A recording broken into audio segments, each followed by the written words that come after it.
For today's video nga, ay hair keratin naman ang nai-upload ko mga beshi. Ang tagal ko na nga hindi nakakapag-upload ng ganito at sinipag ako dyan. Ang hirap naman kasi pag walang videographer. Kaya nga ayan, hindi buo ang video ko. Ito na nga ang finished product at gugupitan ko na nga lang. 4 years pa nga yung last na gawa ko sa kanya at ngayon na lang ulit kami nagkita. Ngarag na ngarag nga ang hair niya bago ko siya gawin dahil daw sa kakariban nung umuwi siya sa Pinas. Sabay madalas pa siyang magkulay kaya naman nangarag talaga ang buhok niya. Pero syempre after ng hair keratin treatment, ayan ang resulta. Uy, kaya napasmile na siya.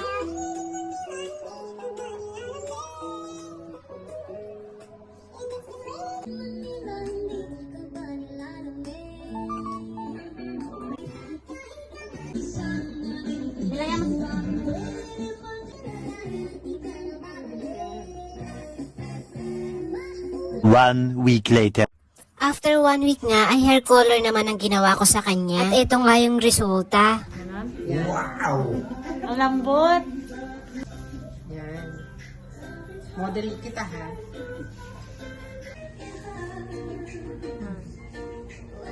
Naging model ka patuloy ngayon.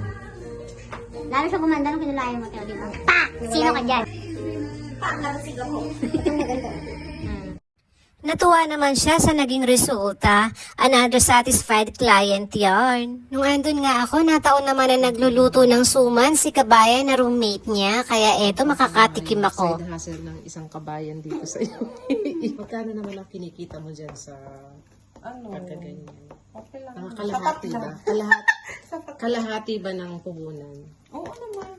Depende. Sulit ang pagod. Ito ang maganda yung kambal sa Inano ko yan kasi konti yung ano niya. Nakakamiss na kayang kumain ng ganyan. Naman. Pag natikman mo ito, sure boy yan. Sige nga. Balik-balikan mo. Pinipigaan mo yan? Para matanggal yung ano, no? Yung ano niya. Yun o, sa planggana Oo. yung... Tapos pag nagkulay puti na siya, minimix din yan dyan eh. Gatas lang to, tsaka ano. Dati, binibilad ko yun. Mayroon nga ako dyan, organic na start. Para saan yun ginagamit? Yung mga, di ba, Pag nagluluto? pagkain.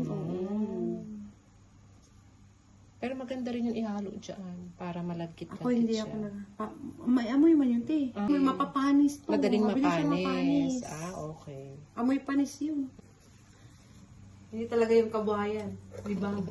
Hindi, syempre pag kumikita ka rin dyan, maganda rin gawin yan.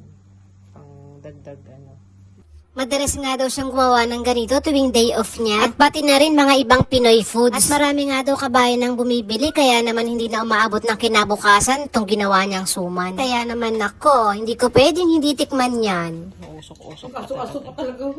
Kaya nga eh. Kitikman na natin. Meron na tayong free taste. 2020.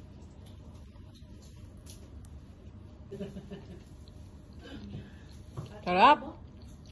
10 out of 10. Char! Oh, perfect!